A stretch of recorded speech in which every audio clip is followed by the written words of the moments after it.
Jason La Canfora was on 92.3 The Fan's afternoon drive, trying to answer the question, can Deshaun Watson get back to that elite level? Is Deshaun Watson the Browns' Joe Burrow? And can he be the Browns' Joe Burrow? I don't like that sound.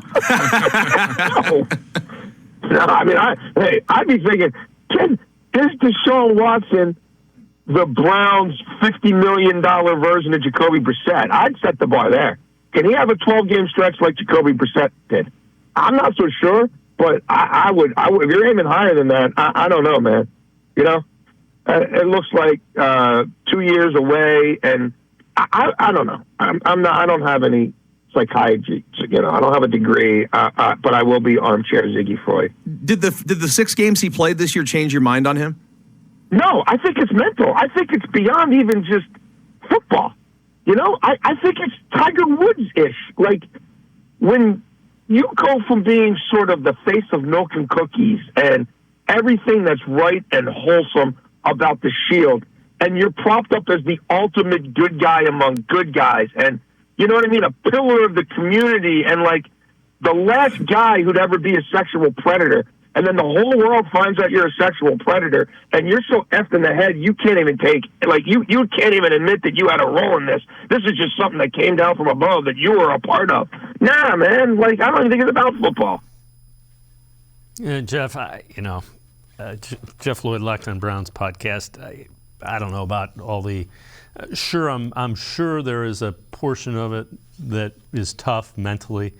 I think it's more a function of 2 years away, new teammates, completely new system. One of the things Deshaun Watson does really well is process information quickly and decide where he's going with the ball, gets really good reads.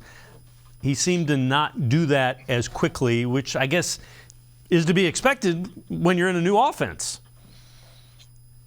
Look, you talk 2 years away. First things first, take 2 years away from doing anything that you do with regularity. You're going to go back and basically it's going to feel like, you know, if you're a right-handed person, you're doing it left-handed.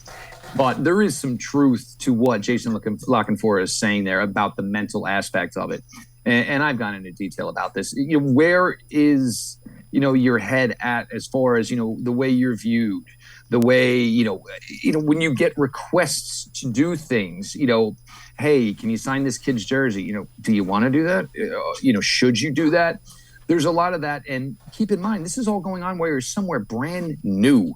If he had just gone back, you know, to Houston, to players he was comfortable with, an offense he was comfortable with, coaches he was comfortable with, it probably would have been a lot easier adaptation to the situation. But you come into a city and, you know, let's be honest. I mean, I'm not exactly sure what the percentage was. A lot of this Cleveland fan base did not want him here. And it wasn't necessarily a Baker Mayfield thing. It was the situation that he was currently dealing with at the time.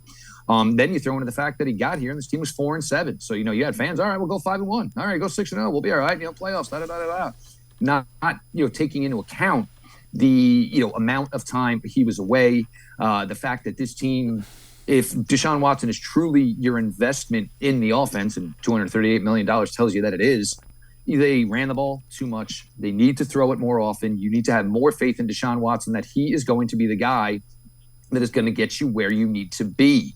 Now with a full offseason, no looking over the shoulders for Deshaun Watson. He can organize with teammates any way he wants. He's going to run OTAs. He is going to be the number one guy from the time camp opens till the time camp ends. You expect that you are going to see that version of Deshaun Watson again. I don't think 6 games is fair enough to say that he is not going to be that guy.